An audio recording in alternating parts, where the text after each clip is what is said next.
All right, so welcome to the Well-Socialized Pet Chat again, officially. Our topic for today is desensitizing to sound.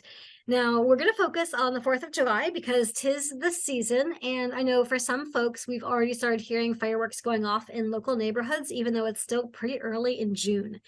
We want to start working on training our pets to be comfortable with these types of sounds as soon as we can.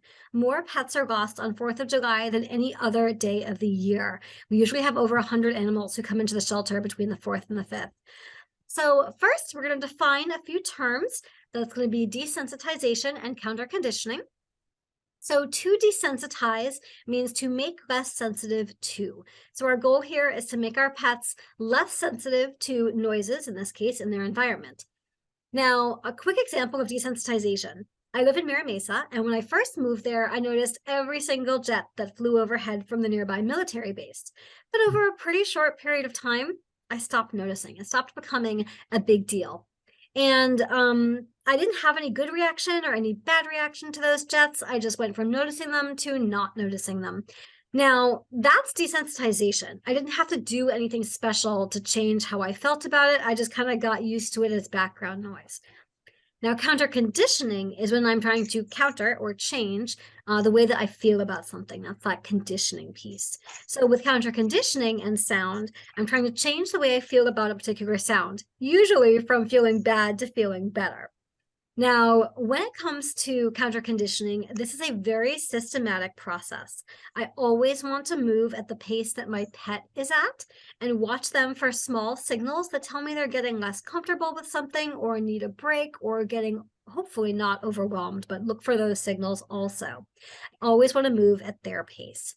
Now, the way that we're going to talk about this going forward today is through talking about resources we can find on YouTube. Now, YouTube is one of my favorite resources for sounds because I can find anything at all that I need to on YouTube. But I want you to keep in mind a few pieces, and that is not all sound tracks on YouTube are created equally. Now, the reason behind that is everyone who makes sound tracks for animals, especially, is making them with good intentions, right? They're trying to help pets be more comfortable with sounds, but not everyone has professional audio editing equipment or programs. So the sound quality that you get between tracks might vary pretty significantly. You might have very different volumes where one sound clip is very quiet and one is very loud.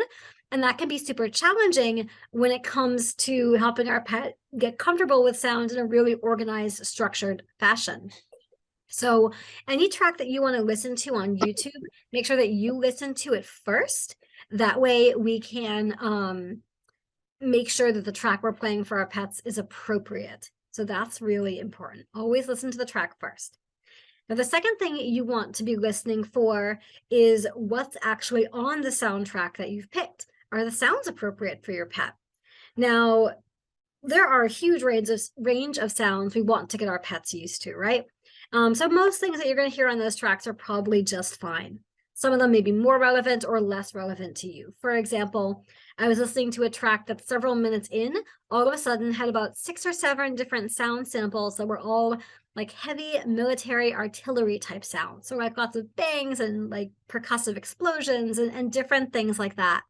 Now, if you live near a base or you play a lot of first-person shooter games or you watch a lot of Marvel films, maybe those are sounds you hear around your environment more frequently, and that's totally fine. They may also be things you don't hear around your environment very often, and that's also okay. But just listen to the track first so you kind of know what's more or less interesting to you. And keep in mind, throughout our lives, circumstances and situations may change. You may have someone come into your life who is interested in those things, whether it's family or friends, you might move, etc. So you can always keep the door open when it comes to desensitizing our pets to sounds. The one thing I do want you to watch for in those tracks is other animal sounds. And this is a tricky one because oftentimes we'll hear animal clips in a track and they may sound like perfectly fine animal sounds to you, but we want to be really aware of the details of those sounds because sometimes the barks that we're hearing or the cat sounds that we're hearing, meows that we're hearing might be indicating stress or discomfort or an urge to move away and create distance from something. So you want to listen to the tracks and make sure any animal sounds that you're hearing are inviting interactions in, if appropriate, and not saying, I don't want this interaction. The reason for that is the way that you're going to respond to those different sounds as far as training goes is going to be different, right? I wouldn't want to teach my pet that a growling dog or a hissing cat means good things are going to happen. I want to teach them to respectfully and calmly find something else to do, whether it's looking away, grabbing a toy, just doing something different, settling down, anything that's more appropriate. I don't want to teach them to be fearful, of course, but I do want them to learn to be respectful. So again, listening to those tracks and making sure any animal sounds that you hear, because they are very often in soundtracks for animals, make sure those sounds are appropriate. The last call out I want to have for sounds on YouTube is volume control. So YouTube gives us very limited volume control, right? It's a slider bar. There aren't really any numbers or indicators of where you're at aside from the bar itself. So it's kind of hard to really control sound and judge where you're at over time, right? As you keep working with a track. So I usually set my YouTube volume all the way down so it's like just a step above mute, as close as I can get to it. And then I use my computer volume or your phone volume in some cases, which will have actual numbers as you go up in volume. And because especially if the animal I'm working with has already shown me they're uncomfortable with some sounds, I'm going to take notes of like what numbers we're leaving off at when we start and end sessions. That way I kind of know where my pet is at, and their preferences or tolerances will likely change from sound to sound. Some sounds might be fine. They might move through it quickly. Some they might be more cautious of. So always being aware of that and being really mindful of it, especially again, if your pet has shown any discomfort around sounds so far. Okay. So let me go ahead and show you one of my favorite YouTube channels that I found so far. It is called Calm Sound. And the nice thing about this group is they have a website, calmsound.com. They are a professional audio recording company. They offer many CDs with both soundtracks for humans to enjoy, like relaxing soundtracks, as well as an entire album for pets. In the video description, or in the video itself, excuse me, they have a description of what desensitization and counter conditioning are. They just call it desensitizing, but it's both is what they're actually describing. There is another example of that in the actual video description, and just additional resources on how to do this. And if you look at the list right here, these are actually all the sound clips and I guess tracks that are on the album that they have for sale on their website. Now, most of these tracks are also on YouTube. And you can see they range from 2 to 5 minutes in duration. The nice thing about this is they've taken that 3-minute clip or whatever it is, and they've turned it into an hour-long track. So when I said always listen to the track before you play it for your pet, this should be the same like 3-minute loop that just loops for an hour. So don't worry about listening to the full hour to get through it. Also, you probably won't do an hour-long training session with your pet with these things, right? So we're keeping them shorter anyway. So when you start playing these tracks, one other thing you'll notice is with all the tracks I've listened to anyway, they usually have a couple seconds in between each sound sample. That's really important. I don't want sounds right on top of each other because it doesn't give me time to read my pet's body language and see where they're at. Doesn't give me time to really treat them in those intervals, which I'll be treating during the sounds as well, but I can continue treating during the intervals. It gives me less chance to like prepare for whatever's coming next. So I like those, couple seconds of sound, couple seconds of silence type intervals in any track that I'm finding on YouTube or that I'm creating myself if I want to use my phone or something like that to record local sounds in my immediate environment around my home that my pet might be reactive to. So you can do a whole bunch of different things with this concept, this training. So we're going to go ahead and we're going to listen to some sounds here and talk a bit about the 4th of July. So again, I have my volume pretty low on my end. I'm not sure if my computer volume will come across. So if you're not hearing this, let me know and I'll adjust the YouTube volume. I might need to adjust the YouTube volume. We'll see. Let me know. Oh, and if you have dogs, be treating during this. If you don't have dogs, it's probably a little bit better because we're going to play with it a little bit. Can anyone hear anything?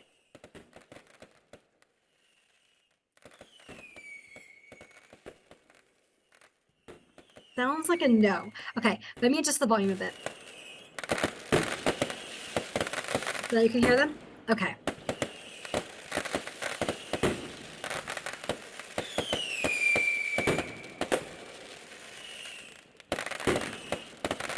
So fireworks sounds can be really tough for pets.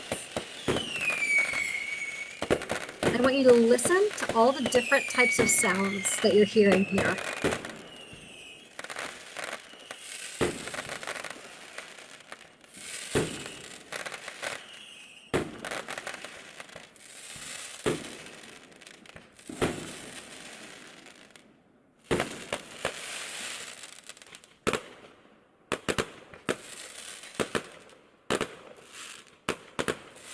Okay, so we heard pops, obviously, we heard bangs, we heard crackle sounds, we heard what sounded like scattering.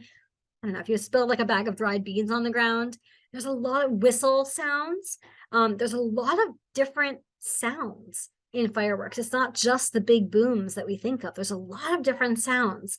And one thing I'll call out for this group that I love is they don't just have fireworks, they also have fireworks with crowds, because that's also a different situation, right? Fireworks at home are different from fireworks out and about or in your, in a crowded area. So be really aware of that. This group is really conscientious of how they put their tracks together and what options they give folks.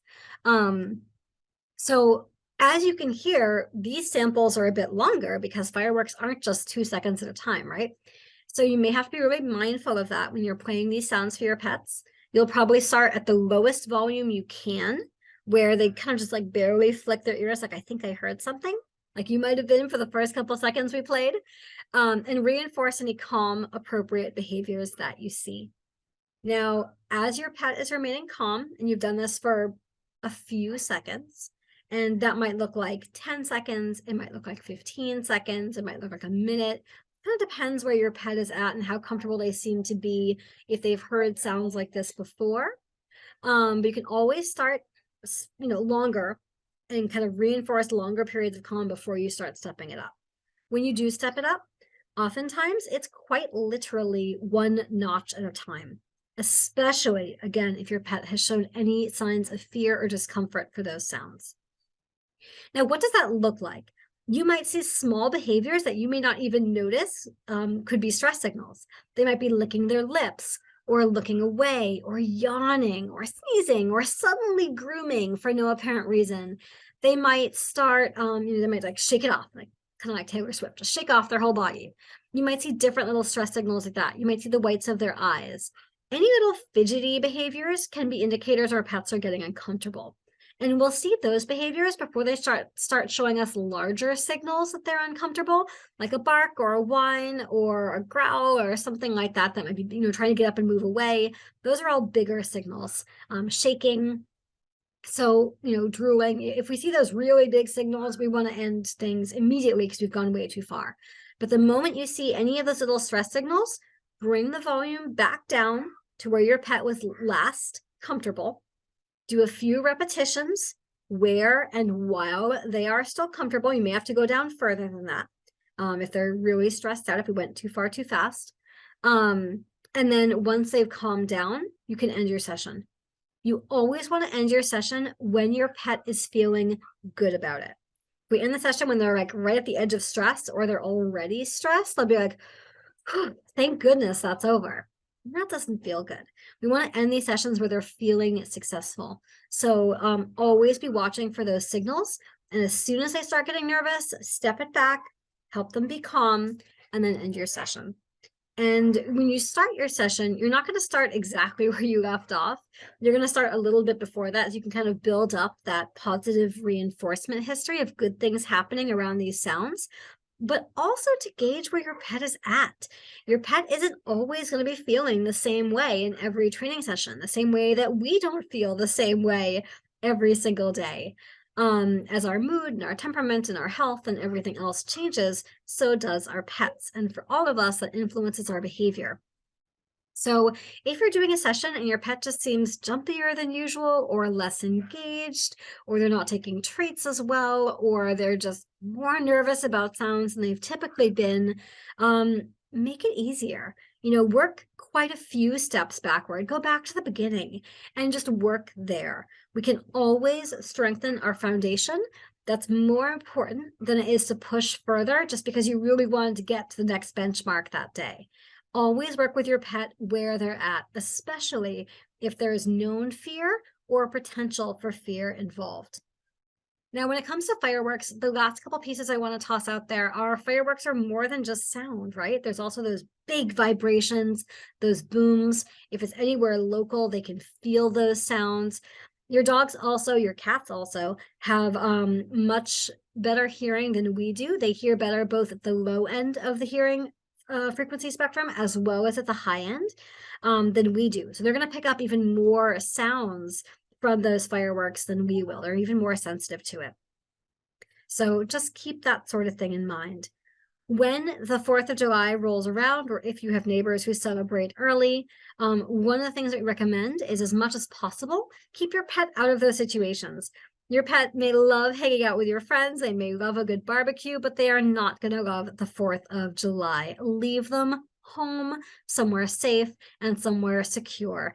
Even dogs who typically never try to escape or get away do try to escape and get away during the 4th. Many of them end up here with us. So we want to avoid those behaviors, keep them home, keep them somewhere safe, and also keep them somewhere secure, which we mentioned. We have seen dogs break out of homes if they are very scared by these things. They'll break through like a screen door or a window screen. So making sure that they're in a secure space where they're comfortable, muffling the sounds as best as we can by maybe putting a towel, near a door if there's like a lot of noise that comes through, putting them in the quietest room of the house, furthest away from the street, closing the blinds, playing music or white noise or things that might be comforting for our dogs, giving them lots of playtime and enrichment earlier in the day so that they aren't, as amped up. They've burned off more energy. They're more likely to sleep. You can also talk to your veterinarian about getting some medication support if you know your dog struggles with these things. But definitely have a plan to keep them safe, secure, and build as much comfort around these sounds as we can, and start today. You can never start too early with these sorts of things, especially if your pet has a history of fear. And this is something you can, and in some cases should, be working on all year round with your pet for all types of sounds. Other things I'm going to toss out there for 4th of July is, if you do have folks in your neighborhood who are prone to setting off fireworks, some communication and some education is always helpful. Do so respectfully, of course, but you can let folks know via Nextdoor or your local Facebook group, hey, I have a pet who's super sensitive. If you're in the area of this street, please let me know if you're going to set off fireworks, or if you're able to do so, maybe don't, or do it somewhere else. But having a heads up is helpful. If we can't, I guess, reduce the occurrence of the behavior altogether, let your neighbors know that you do have a dog who's struggling. Make sure your licenses and your microchips are up to date. If you have moved, it's always good to update your microchip information, but more importantly, if you've changed your phone number since getting your microchip or registering your microchip, update that. That is the most important piece of information attached to your microchip, is your phone number. So make sure they can contact you in case your pet does get lost. Have recent pictures of your pet on your phone, because if they do end up in a shelter, that's one of the things that we will use to confirm it's your pet if they're not microchipped, is photos and other vet records and different things like that. So make sure that you have current information about your pet. Make sure your neighbors know who your pet is. They can get them back to you in the event they do get loose. And remember that folks do start celebrating before the 4th. So always be ready for those surprises should they happen, and start working on this training right away. I'm going to go ahead and stop our share here today. Are there any questions about the pieces that we've covered? Yeah, go for it. One question. You haven't covered this, but I've seen, and people have used these thunder jackets or something that you put around dogs to, I guess, make them feel a little more secure. That's like a hug. Yeah. Is that something that is recommended? It can be. It really depends on the dog. So just like people, some dogs enjoy hugs more than others, right? So for some dogs, the thunder vests are more calming. You want to put them on before anything stressful is happening. If they already have lots of cortisol or other stress hormones in their system, it's already in their system. The vest isn't going to help very much. So putting the vest on and making sure it's snug. Like, it's not like dog clothing. It's meant to be snug on the body, not so tight that it's restrictive, but it should be snug and well fit. But put it on before they have a chance to become stressed. Additionally, be mindful of temperature, right? If you don't have air conditioning, if they're left alone, like, that could be warm for them. So know your pet. And I would just test it a few times and see how that goes, to the degree that you're able to, right? And you can also look at, again, other types of supplements to help with calming as well. But yeah, the thunder shirt can be effective for some dogs. It also depends how significant their fear is. If they're mildly fearful versus highly fearful, something like thunder vest probably isn't going to work. But mild fear will probably be much more successful. All right. Well, thank you all so much. I'm going to go ahead and stop our recording.